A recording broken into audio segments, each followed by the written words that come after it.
Oh, so you want to make a pirate movie? Well, what exactly is it that makes for a good pirate movie? Is it the swashbuckling protagonist?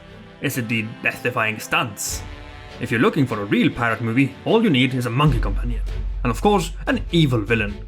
It has to have epic full-scale ship battles, snappy pirate dialogue, and a good pirate movie also needs a lot of heavy-handed pirate tropes, and the endless overuse of pirate jargon.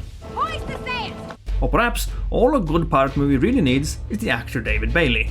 Well, if all that is true, then how come Cutthroat Island is such an awful movie? Okay, let's relax.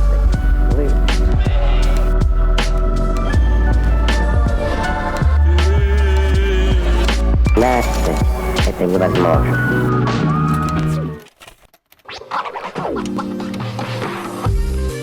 This video is about the movie Cutthroat Island from 1995, famously known as the movie that killed the pirate genre. Let's have a closer look. The movie had 4 writing credits, which is rarely a good sign, and it was directed by Rennie Harlin, who has since directed notable movies such as Die Hard 2, The Legend of Hercules, and Misfits. And when I say notable, I don't mean to say that any of those movies were any good. The production of Cutthroat Island was bumpy, to say the least. So many things went wrong during production. The script had to go through several rewrites. The premiere date was postponed several times. They had to do last-minute recasts, namely Michael Douglas pulled out from playing the role of Uncle Dog. And these types of things are usually pretty safe indicators that a movie will be cancelled during its production, but Cutthroat Island soldiered on. The problems did not end there.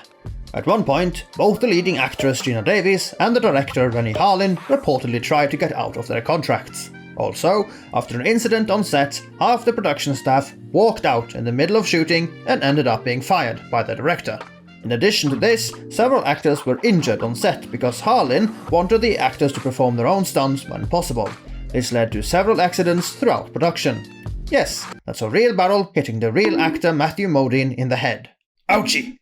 When they eventually did near the end of production, they ran out of money, and Harlin had to use $1 million of his own money just to have the movie made. Despite all this, the movie eventually hit theatres. Sadly, the film bombed terribly with audiences, and it only made about $10 million back from a $115 million budget. Yikes! But why was the movie so expensive to make? Well, there are several reasons for that. First of all, they made an entire city just to blow it up. All the ships they used were real, and they blew them up also. The movie had hundreds of extras to give it scale.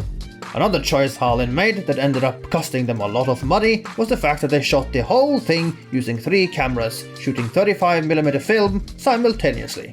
That's expensive. When you add all of these things up, you begin to see why it was so expensive to make. However, the price tag of a film never ensures quality, and Cutthroat Island is a testament to that fact. It had all the same components that made Pirates of the Caribbean such a bankable success, but it lacked the wit, the character development, and the charm. If we compare the two films, we do find a lot of similarities. A lot of similarities, in fact. But despite Cutthroat Island predating Pirates of the Caribbean by 8 years, it is Cutthroat Island that seems gimmicky and cliché. But why is Cutthroat Island such a bad movie if it's so much like Pirates?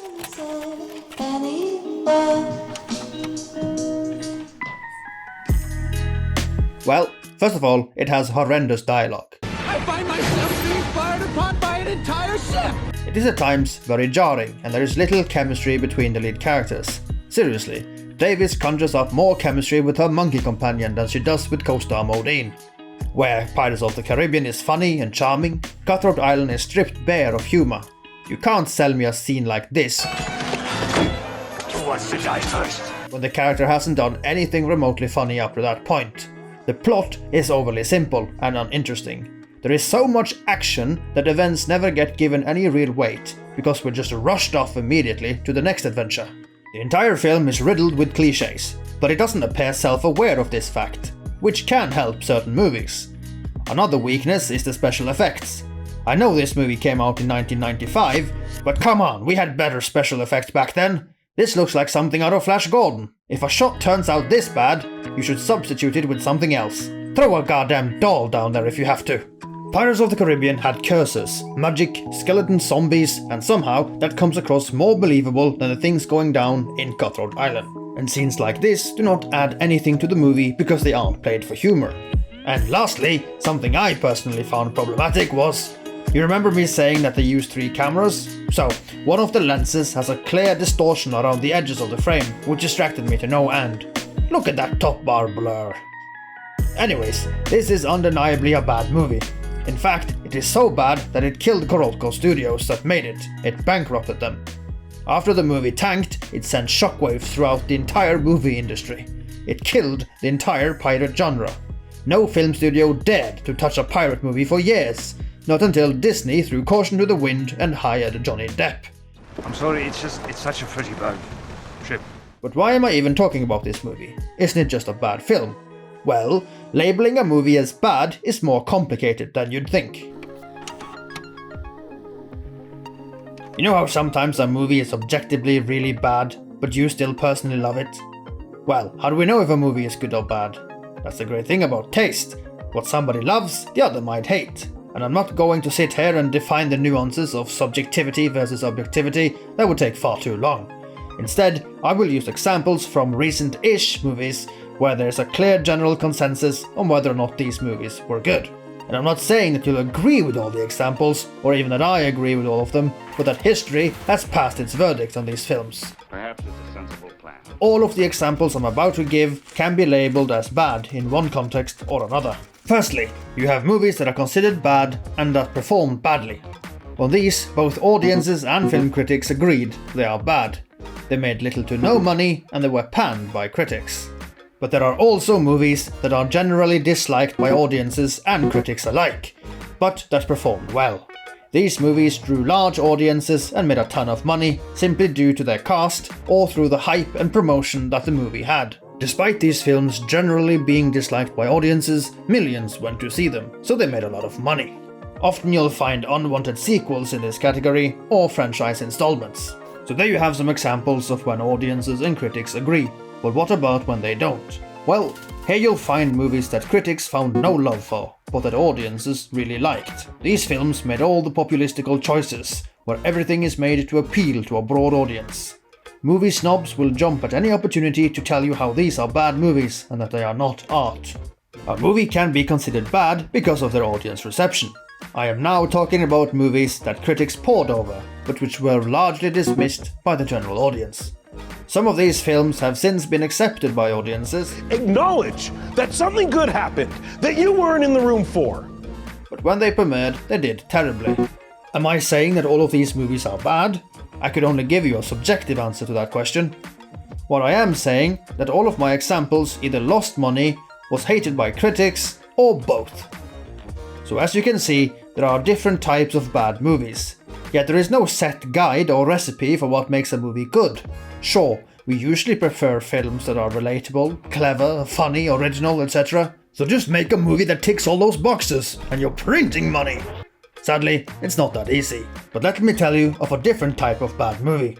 There are movies that break with tradition and ignore most of the rules of movie making. These are intentionally bad. They're hammy, they break continuity, they're full of over-the-top dialogue, exaggerated humor, and nonsensical scenes. What they are actually doing is mocking concept, genres, conventional mainstream tropes, and other movies. These movies are spoofs. Their aim is not to appear realistic or relatable, but to mock those who attempt it and fail at it. But if you were to look at these films with a traditional checklist of what makes a good movie, I don't think they would pass. But then again, that's the point. The ugly sister to spoof movies are parody movies, which fail at being clever and satirical and just end up being sad, bad, and cringy. But what about subjectivity? It is impossible to rate a movie without bias, without subjectivity. I don't wish for one moment to suggest that you aren't allowed to enjoy the movies that other people considered bad, because as Booth says, I think it is important to say that if you enjoy a movie, it is a good movie. And I wholeheartedly subscribe to that definition, which is why the last category I present to you today is the most important one. Movies that are so catastrophically bad that they are good. These movies were made with the best intentions, but they turned out so terribly that they have since become cult classics. Nothing is good about these movies. They're a mess from start to finish. These films make you wonder if they were intentionally bad in the same vein as the spoof movies. But no, they really thought they were making a good film. In these films, nothing is good, which becomes hilarious. But what category does Cutthroat Island fall into? To decide this, we need to look at the good things about the movie. What are its redeeming qualities? Well, some of the actors do a good job. I enjoyed a lot of the side characters, especially when I watched it as a kid. My favourite was Jamie Hyneman's character. The set design throughout the movie is beautiful. The universe feels real, large and thoroughly fleshed out. There are several astonishing shots in this movie, both of scale, character and action. The musical score is all you'd want from a pirate blockbuster, and it has one of the biggest and best practical explosions ever put to film. Within this list of positive elements for the movie lies also its terrible sentence. Have you guessed it? Let me give you one final hint. Rennie Harlin was nominated for a Raspberry Award for his directing role on this film. A Raspberry Award, for those of you who are unfamiliar with it, is an award given to the worst movie to shame them. Harlin didn't even win that. The movie wasn't bad enough. Critics hated the movie. Audiences hated the movie, yet it is not so devastatingly bad that it can be considered a cult classic. It simply isn't excitingly bad. It has too many redeeming qualities for that, which is kinda sad. In conclusion, Cutthroat Island isn't bad enough for it to be enjoyable. And my subjective conclusion? Well, I think it is important to say that if you enjoy a movie, it is a good movie. It is a good movie. It is a good movie. I love the movie. Look at my guy run!